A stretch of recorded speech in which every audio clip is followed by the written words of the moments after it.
নমস্কার, আমি Shubhankar Das, nutritional therapist, health care educator and নিম প্র্যাকটিশনার। আজকে একটা খুব ভালো খবর নিয়ে আপনাদের সামনে এসেছি।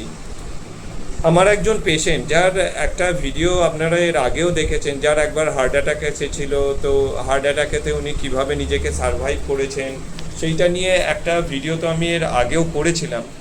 তো আজকে আমি ভিডিওটা করছি এই বিষয় নিয়ে যে উনি অ্যাকচুয়ালি যে বিষয়ের জন্য আমার কাছে এসেছিলেন, ওনার অ্যাকচুয়ালি ব্রেস্ট ক্যান্সার ছিল এবং তার জন্য উনি 2018 থেকে ভুগছেন।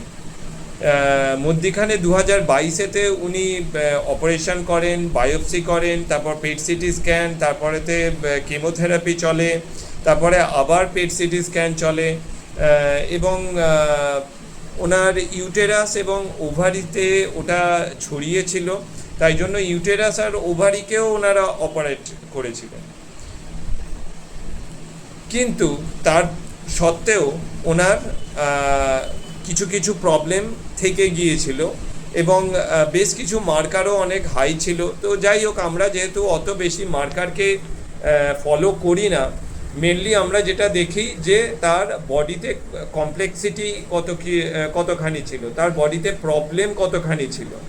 তো উনি যখন আমার কাছে 2 মাস আগে যখন এসেছিলেন, তখন ওনার এনার্জি লেভেল খুবই কম ছিল, ওনার হিমোগ্লোবিন লেভেল অনেকটা কম ছিল।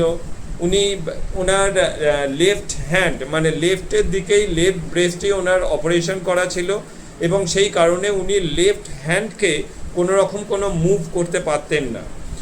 তো এবং ওনার কনস্টিপেশন এবং গ্যাস অ্যাসিডিটির সমস্যা তো ছিলই। আজকে উনি প্রায় 3 মাস হয়ে গেল উনি আমার কাছে ট্রিটমেন্টেতে আছেন।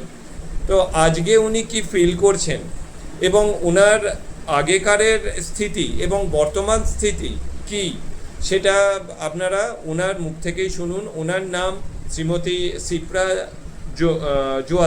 জোদ্দার। তো আপনারা ওনার মুখ থেকেই বাকি কথা শুনুন। আমি এই ডাক্তারবাবু পেশেন্ট, আমি 3 মাস আগে ওনার কাছে এসেছিলাম। আমি ব্লাড টেস্টের পরেই এসেছি। ব্লাড টেস্টের রিপোর্ট আমার অনেকটা খারাপ ছিল। তা আমি তখন আমার অনেকটা শারীরিক অসুবিধাও ছিল, এতটা এনার্জি আমি পেতাম না। আর আমি সব থেকে বড়, আমার লেফট সাইডটা আমি মুভমেন্ট করতে পারতাম না। আপনার লেফট সাইডেতেই আর কি অপারেশনটা ছিল? হ্যাঁ। তা এখন আমার অনেকটাই, পুরো ধরতে গেলে আমি রাইট সাইডের থেকে লেফট সাইডে বেশি জোর পাই। এটা আপনাকে ডাক্তাররা কি বলেছিল লেফট সাইডের মুভমেন্ট নিয়ে বলেছিল এটা ধীরে ধীরে হবে, কিন্তু আমি অনেক চেষ্টাও করেছি। আমাকে অনেক রকমভাবে, যেরকম ওনারা দেখিয়ে দিয়েছিলেন যে এইভাবে ব্যায়াম করলে তবে আপনি ধীরে ধীরে হবে, কিন্তু আমি অনেক চেষ্টা করেছিলাম, হয়নি। কিন্তু আমি শুধু এই ডায়েট ফলো করে আর এইগুলো মেনে আমার খুব তাড়াতাড়ি এটা মুভমেন্ট হয়েছে। মানে মোটামুটি ওটা বোধহয় আপনার এই মুভমেন্টটা স্টার্ট হয়ে গিয়েছিল 1 মাসের মধ্যেই হয়ে গেছিল।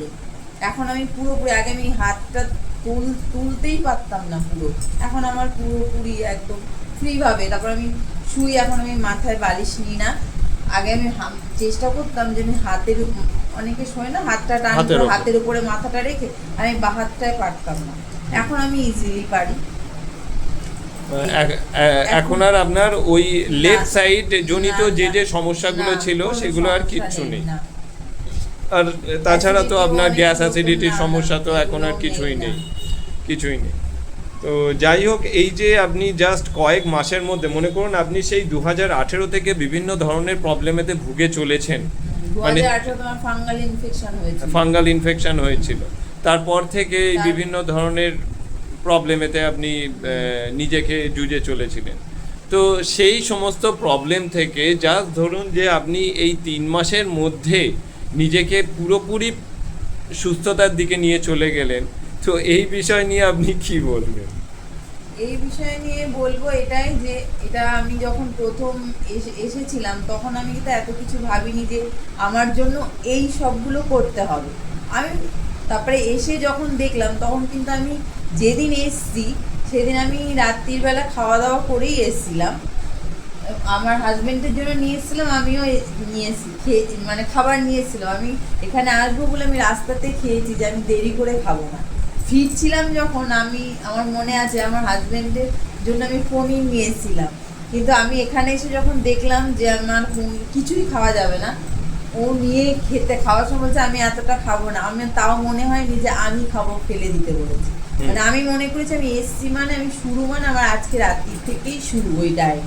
আমি পরের দিন সকালে যখন গিয়েছি আমার হাজবেন্ড বললো আজকে করতে হবে না, তোমার কিছু জোগাড় নেই। আমি বললাম আমি আজকে মানে আমি এখন থেকেই করবো, আমি কাল রাত্রি থেকে আমি গেছি। যেমন আপনি আমাকে বলে দিয়েছেন যে বালিশে শোবেন, আমি সেদিন রাত থেকেই চেষ্টা করেছি। আমার ঘুম আসেনি, কিন্তু না আমি শুনবো। আর আমার আগাগোড়া অভ্যেস, জানি না আমাকে নিয়ে যারাই, তারা হয়তো এটা শুনলে বুঝতে পারবে, আমাকে যেরকম বলে আমি চেষ্টা করি ঠিক সেইভাবে চলার। আমার বাড়ির লোক কখনো কখনো বলে যে এতটা এটা করতে হবে না, কিন্তু আমি সেগুলো শুনি না। ডাক্তারবাবু এরকম বলেছে মানে আমাকে এরকমই চলতে হবে, আমি সেটা শুনে চলতে ভালোবাসি। একটু কষ্ট হচ্ছে কিন্তু আমি করেছি, আর আমি একাই সব করেছি।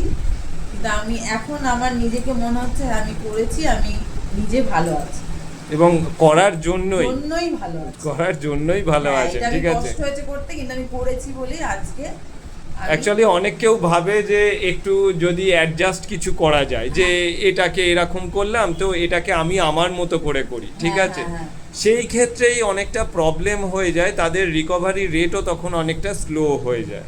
আপনি প্রপারলি সমস্ত কিছু মেনেছেন, ঠিক মেনেছেন বলেই কিন্তু আজকে আপনি এত তাড়াতাড়ি নিজেকে রিকভারিতে নিয়ে যেতে পেরেছেন। ঠিক যেমন মনে করুন সরজিৎ বাবুও পুরো একেবারে রিলিজিয়াসলি ফলো করেছিলেন, যেমন যা যা বলেছিলাম, তো তাই জন্য উনিও খুব আর্লি ওই অত ভয়ঙ্কর একটা জায়গা থেকে নিজেকে বের করে আনতে পেরেছিলেন।